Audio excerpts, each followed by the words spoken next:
नमस्कार, मैं संकेत आउटे। एक्चुअली कुछ चीज़ें मैं आपके साथ डिस्कस करना चाहता हूं जहां पे हम मेजरली बात करेंगे। कई सेक्टर्स है, उसमें से कई स्टॉक है वो बहुत ज़्यादा बढ़ चुके हैं, उनमें एक फॉल आ सकता है। उसके साथ साथ मेजरली ये पूछा जा रहा है कि अभी मैं सेल करके जब बॉटम मिले मैं बाय कर लूँगा, बाय करने के बाद फिर से मार्केट ऊपर जाएगा मैं उसको सेल करूँगा या वैसे ही ग्रो कराता रहूँगा।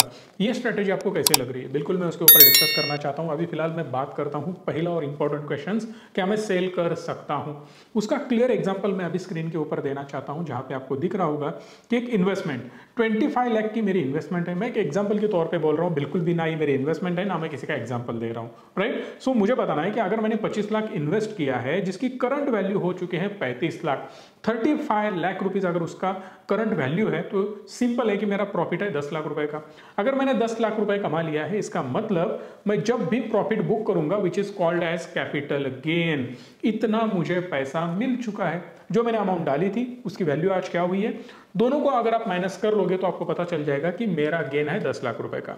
10 लाख इज माय प्रॉफिट, सो वो होगा कैपिटल गेन और उसके ऊपर लगेगा कैपिटल गेन टैक्स। अब ये कैपिटल गेन टैक्स दो प्रकार का होता है। अगर आप एक साल के अंदर बेचते हो, सपोज 2024 में ही आपने कुछ बाइंग किया है, अब आप बेच रहे हो, इसका मतलब जो भी 8, 9, 10 महीने आपने परचेस करके हो चुके हैं, इसका मतलब है आपको लगेगा short term capital gain tax which is 20%।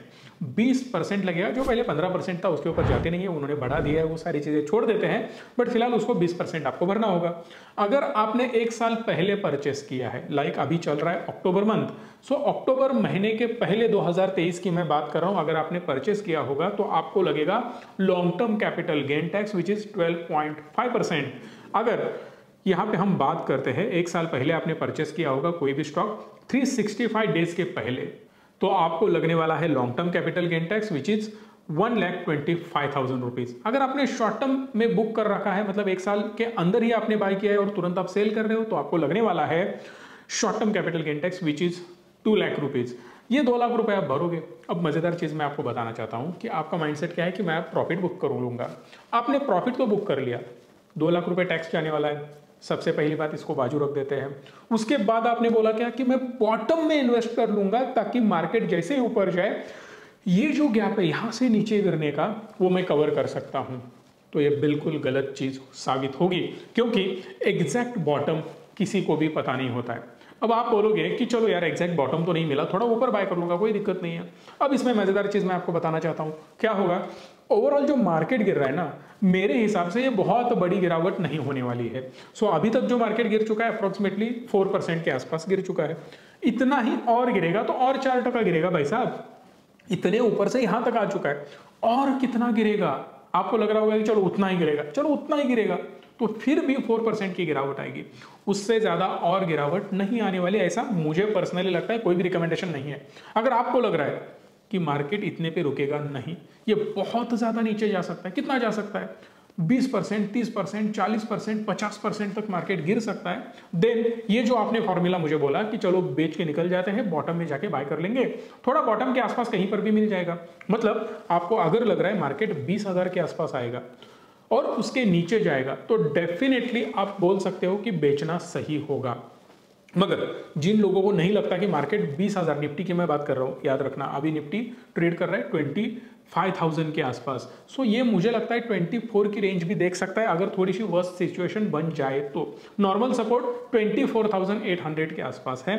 सो 23,900 या 24,000 ही बात करते हैं हम लोग, थोड़ा और नीचे आएगा तो, पर उसकी बात नहीं करते। हम राउंड फिगर लेके चलते हैं, 24,000 तक मार्केट दिख सकता है वर्स्ट सिचुएशन में। अभी फिलहाल जो चल रही है उसके बारे में हम बात कर रहे हैं। अगर मार्केट मुझे वहां पे दिखता है तो इसका मतलब क्या है, 7-8% की गिरावट टॉप से मैं बात कर रहा हूं। 3-4% के लिए हम पूरा फोलियो खाली करना which is completely wrong decision. अभी एक बात हुई, अगर 20,000 के आसपास आता है, 18,000, 17,000, 15,000 का आपका अगर विजन है तो डेफिनेटली आप बेच सकते हो। समझो मार्केट आया 18,000 तक, 18,000 तक आता है तो बॉटम 18,000 तक आपको नहीं मिलेगा, आप मे बी 19,000 पे बाइंग करोगे, 20,000 पे करोगे, विच इज क्लियरली फाइन, कोई दिक्कत नहीं है। वहां से फिर से जब भी मार्केट ऊपर आ जाएगा आपकी फोलियो में 20, 30, 40% के रिटर्न दिख जाएंगे, बहुत बड़ी बात होती है ये। मगर वहां तक मार्केट जाने की संभावना मुझे पर्सनली बिल्कुल भी नहीं लग रही है। अगर मार्केट और थोड़ा भी 1,000-1,500 पॉइंट नीचे आ रहा है, इसीलिए आप बेचना चाहते हो, तो ये बिल्कुल भी गलत डिसीजन हो सकता है। अब कुछ सेक्टर्स में आपको बेचना भी चाहिए। अब ऐसे माहौल में क्या करना चाहिए वो मैं आपको बता देता हूँ। ऐसे माहौल में जो भी खराब स्टॉक है आपके पास, बेच के निकल जाओ भाई साहब, क्योंकि ऐसे खराब स्टॉक में आप लटके रहोगे तो फंस सकते हो। अगर ऐसे स्टॉक में आप उलझे रहोगे तो फंस सकते हो। इसका रीजन मैं आपको बता देता हूँ कि ये जो स्टॉक्स है ना, ये स्टॉक फंडामेंटली स्ट्रांग नहीं है, आगे जाके उनकी ग्रोथ नहीं होने वाली। ऐसे स्टॉक में आप फंसे रहोगे, आगे जाके ग्रोथ नहीं मिलेगी, आपने ऐसे ही बाय करके रखा है। अब 1 साल के बाद 2 साल के बाद आपके दिमाग में आ जाएगा कि ये तो खराब स्टॉक है, इसमें से निकलना चाहिए। पहले लग रहा था बट उतना कॉन्फिडेंस नहीं था कि इसको बेचूं, या दम नहीं था मेरे अंदर कि मैं इसको बेचूं। अब लग रहा है कि बेचना सही होगा। 2 साल के बाद बेचोगे, 2 साल के बाद मार्केट पीक पे होगा, फिर आपको लगेगा भाई साहब बाकी तो सारे स्टॉक ऊपर में है, इसको बेच के मैं अगर दूसरे स्टॉक में अच्छे निकल जाऊं या उसमें इन्वेस्ट कर जाऊं तो वो भी गिर गया तो बहुत ज़्यादा लॉस होने वाला है। तो अभी की सिचुएशन बहुत बढ़िया है। होगा ये कि खराब स्टॉक से आप निकल जाओगे, उससे होगा आपको लॉस। लॉस होता है तो आप उसको कैरी फॉरवर्ड कर सकते हो। समझ रहे हो मेरी बात को, कि लॉस को आप कैरी फॉरवर्ड कर सकते हो। लॉस का मैंने कैरी फॉरवर्ड किया और दूसरे कई स्टॉक में आपने समझो प्रॉफिट बुक किया है इसी साल में, तो वो कॉम्पेंसेट हो जाएगा, मामला वही रफा दफा हो जाएगा। चलो आपने प्रॉफिट बुक ही नहीं किया, इसी लॉस को बुक करके छोड़ ही दिया, तो इसको आप कैरी फॉरवर्ड कर सकते हो 7-8 साल आगे, तो कोई टेंशन नहीं है। अगले साल बुक करो प्रॉफिट, उसमें से ये कॉम्पेंसेट माइनस कर देंगे, उसके अगले साल करो, उसमें से ही माइनस करके छोड़ देंगे। इसका मतलब सिंपल यही है कि आप क्या करोगे, अभी लॉस बुक करोगे, खराब स्टॉक से बाहर निकलोगे। आगे वाली चीज, अभी आप बाहर निकले, इसका मतलब पैसा तो है आपके पास, वो कहीं ना कहीं इन्वेस्ट करना है। फंडामेंटली स्ट्रॉन्ग स्टॉक, अच्छे स्टॉक, बढ़िया स्टॉक, ग्रोइंग सेक्टर वाले स्टॉक आज भी आपको कुछ अच्छे खासे वैल्यूएशन पे मिल रहे होंगे या थोड़े बहुत वो नीचे आए होंगे, उनमें आप इन्वेस्ट कर सकते हो। हुआ क्या कि खराब स्टॉक से आप निकल गए, अच्छे वैल्यूएशन पे अच्छे स्टॉक्स मिल गए, उसमें मैंने इन्वेस्ट कर दिया, वो आगे बढ़ने लगे, ये जो स्टॉक है ये लॉसेस मेरा वहीं पे बुक हो गया। इसका मतलब आप अच्छा खासा प्रॉफिट आगे जाके कमा सकते हो। बात करते हैं ऐसे कौन से स्टॉक हो सकते हैं जहां पे कुछ ना कुछ गड़बड़ होने की संभावना मुझे पर्सनली लग रही है। लाइक एफएमसीजी में थोड़ा मुझे प्रेशर आने की संभावना आगे दिख रही है। ये कोई भी रिकमेंडेशन नहीं है, बहुत सारे रिसर्च फर्म ने, मतलब नुवामा ने एनालिसिस किया है, सिटी ने एनालिसिस किया है, आप जाके देख सकते हो। उनके हिसाब से ना मैं एक बता देता हूँ, एनालिसिस आया है मेरे सामने, अभी वो खुला है, उसके बारे में हम बात करते हैं। उनका मानना यह है कि एफएमसीजी का जो सेल्स है ना वो कम नजर आ सकता है। अब नुवामा ने जो एनालिसिस किया है उन्होंने नाम मेंशन करे हैं, Colgate, Bikaji, Indigo paints, Varun beverages, Britannia, Godrej consumer, Hindustan Unilever, Marico का भी इसमें नाम है। इनके हिसाब से ना क्लॉक रेवेन्यू इनका जो ग्रोथ होने वाला है वो 5.7% के आसपास सितंबर क्वार्टर में रह सकता है, क्योंकि Q1 हो चुका है, अब Q2 के रिजल्ट आना शुरू हो जाएंगे। उनके हिसाब से ना कि रेवेन्यू ग्रोथ इनकी होने वाली नहीं है। अगर सेल्स बढ़ने वाला नहीं है उतने हिसाब से, मतलब 5-6-7% से अगर ग्रोथ दिखने वाली है, तो स्टॉक जिस प्रकार से कोलगेट के वगैरह ऊपर जा चुके हैं वो जस्टिफाई बिल्कुल भी नहीं करेंगे। इसीलिए इस गिरावट में अगर आपने देखा होगा तो एफएमसीजी भी डाउन है। मेजरली क्या होता है, लास्ट 2-4 गिरावट में हमने डिस्कस किया था, जब भी मार्केट नीचे आ रहा था, कि बाकी सेक्टर से पैसा निकल के एफएमसीजी में इन्वेस्ट हो रहा था। अब इस बार वो सिनेरियो बिल्कुल भी उल्टा नजर आ रहा है हमें, कि एफएमसीजी का भी पैसा गिरते हुए मार्केट से निकल ला रहा है। इसका मतलब क्या है कि लोग एफएमसीजी भी सेल कर रहे हैं। ये सारी चीजें सिर्फ लोगों की वजह से नहीं होता या रिटेलर की वजह से नहीं होता। यहाँ पे मेजर बड़े इन्वेस्टर को लग रहा है कि भाई साहब जो एफएमसीजी की ग्रोथ है ना वो अब लिमिटेड है, यहाँ पे सेल्स ग्रोथ नहीं होने वाली। इसका मतलब सिंपल है कि स्टॉक की जो ग्रोथ है आगे जाके उतनी ज्यादा नहीं होगी। अगर स्टॉक का सेल्स ग्रोथ एवरेज 8-9% वगैरह नजर आता है तो भी कोई बहुत बड़ी बात नहीं होगी, क्योंकि डबल डिजिट ग्रोथ नहीं होती है तो उतनी ज्यादा मजा वैसे स्टॉक्स में इन्वेस्ट करने में नहीं आता है। सो दैट बहुत सारे एफएमसीजी रिलेटेड स्टॉक में किसी का भी नाम नहीं लेना चाहता, बहुत ज्यादा ग्रो हो चुका है। एक तो वो कंसोलिडेशन फेज में चले जाएंगे, रेंज बाउंड रहेंगे, बहुत ज्यादा रिटर्न्स नहीं देंगे, अदरवाइज वहीं से वो करेक्ट भी हो सकते हैं आफ्टर द रिजल्ट्स। सो आपको रिजल्ट के ऊपर वॉच रखनी होगी। अगर आपको लगता है रिजल्ट में दम नहीं है तो उसमें से बाहर निकलना आपके फायदे का सौदा हो सकता है। एक जीरोधा ने रिपोर्ट निकाली है, उनका मानना है कि जो भी नए इन्वेस्टर्स आ रहे हैं ना उसमें से 50% इन्वेस्टर्स छोटे सिटीज से आ रहे हैं। ये बहुत बड़ा रिपोर्ट है साहब, 50% इन्वेस्टर्स। इसका मतलब सबको समझ में आ रहा है कि मुझे इन्वेस्टमेंट करनी है और अच्छे सेक्टर में, अच्छे स्टॉक्स में, अच्छे म्यूचुअल फंड्स में करनी है, ताकि एक फाइनेंशियल प्लानिंग में कर पाऊँ और मेरी ग्रोथ हो पाए। सो दैट अभी तक आपने इन्वेस्टमेंट नहीं किया होगा ना तो प्लीज शुरू कर देना। ये एवरेजिंग का टाइम है मेरे हिसाब से। जितना मार्केट सस्ता मिलेगा उतना माल उठा लो, आपका फायदा होने वाला है। ये बार बार कोई आपको बताने वाला नहीं है, ये अपने आप को समझ में आना चाहिए कि मेरा फाइनेंशियल प्लानिंग कैसे होना चाहिए। मुझे किस प्रकार से इन्वेस्टमेंट करनी है ताकि मुझे बढ़िया रिटर्न मिल सके, मुझे किस प्रकार के म्यूचुअल फंड चूज करने हैं जो कि मेरे गोल को मीट कर सके। आपको मेरी हेल्प चाहिए, डेफिनेटली इस नंबर को कॉल करना, इन्वेस्टमेंट की जर्नी आप शुरू कर सकते हो।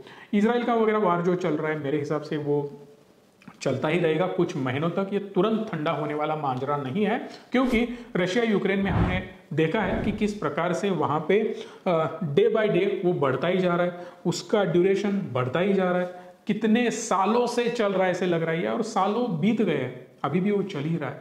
इसका मतलब ये तुरंत मांजरा ठंडा होने वाला नहीं है।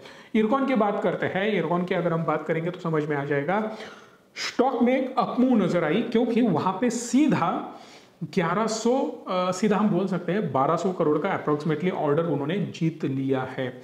बात करते हैं स्टॉक प्राइस की, तो अप्रोक्सीमेटली 14% से स्टॉक नीचे आता हुआ नजर आया है एक महीने के अंदर। अब इतनी बड़ी डील उन्होंने जीत ली है तो उसका एक स्ट्रॉन्ग सपोर्ट स्टॉक के लिए आ सकता है ऐसे बोला जा रहा है, बट मेरे हिसाब से वेट एंड वॉच करना अपने फायदे का सौदा हो सकता है। हम बात करते हैं, बहुत सारे कमेंट्स आ रहे हैं सर आईटी सेक्टर का तो आपने नाम लिया, बट कौन सा सेक्टर अच्छा परफॉर्म कर सकता है, रिपोर्ट्स क्या बोल रहे हैं उसके बारे में हम बात करते हैं। सेक्टर तो मैंने बता दिया आईटी, आपको पूछना था स्टॉक्स। अब स्टॉक्स के बारे में हम डिस्कस करते हैं, क्योंकि बड़े बड़े जाइंट्स क्या कर रहे हैं उसके बारे में हमें डिस्कस करना होगा। शुरुआत करते हैं टीसीएस, सबसे बड़ा मेरा फेवरेट और जिसका बिजनेस मॉडल मुझे बहुत ज्यादा पसंद आता है टीसीएस।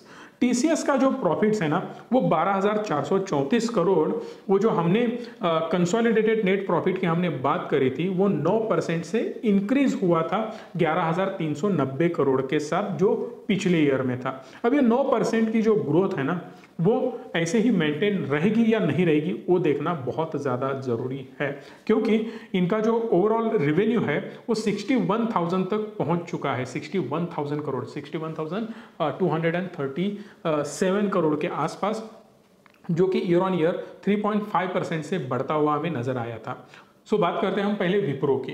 विप्रो की अगर हम बात करते हैं तो आपको समझ में आ जाएगा कि इन्होंने जो रिकॉर्ड किया था कंसोलिडेटेड प्रॉफिट 2,835 करोड़ का, वो 8% से डिक्लाइन था, नीचे जा चुका था as compare to last year. TCS उनसे कई गुना बड़ी कंपनी जो ऑलमोस्ट 10% की ग्रोथ दिखा रहा है, जहां पे विप्रो फॉल दिखा रहा है 8% का। रिवेन्यू भी इनका डिक्लाइन हो चुका है 4% से। इसका मतलब आप समझ जाना कि इस क्वार्टर में ये क्या कर सकते हैं। बात करते हैं इन्फोसिस की, तो आपको समझ में आ जाएगा कि इनका जो नेट प्रॉफिट है वो ऑलमोस्ट 8,000 करोड़ का था मार्च क्वार्टर के अंदर। जो टोटल रिवेन्यू था इनका 37 या 38,000 करोड़ भी आप बोल सकते हो, छोटा 19-20 हो सकता है, मतलब 37,923 करोड़ का था। हम बात करते हैं 38,000, राउंड अप इसको कर देते हैं। सो यहाँ पे जो राइज था वो अप्रोक्सीमेटली रेवेन्यू में 7% की ग्रोथ हमें नजर आ रही थी। अगर हम बात करते हैं यूएसडी की, तो वहां से उनका जो रेवेन्यू है वो अप्रोक्सीमेटली 5.4% ईयर ऑन ईयर की ग्रोथ दिखा रहा है। उनका यूएसडी वाला रेवेन्यू, मतलब यूएसए से आने वाला रेवेन्यू की मैं बात कर रहा हूं। सो ग्रोथ पर्सपेक्टिव से हम अगर देखते हैं तो टीसीएस बहुत अच्छा कर रहा है, उसके साथ साथ इन्फोसिस सेकंड लेवल पे कर रहा है, विप्रो थोड़ा खराब परफॉर्म कर रहा है। सो दैट बहुत बारी हम डिस्कस करते हैं ना कि भाई साहब ऊपर जाने वाला स्टॉक है, क्यों एंट्री ले, एक स्टॉक नीचे आया है उसको बाय करते हैं। सो यहाँ पे थॉट प्रोसेस आपकी क्लियर होनी चाहिए।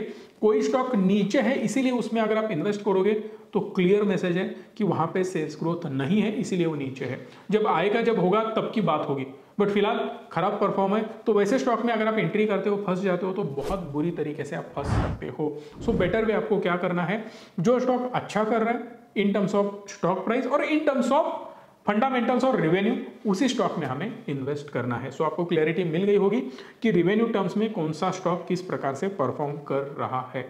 आशा करता हूं आपको वीडियो अच्छा लगा होगा, इसलिए आप लाइक शेयर करके चैनल को सब्सक्राइब भी करोगे। धन्यवाद। Stay tune and stay positive.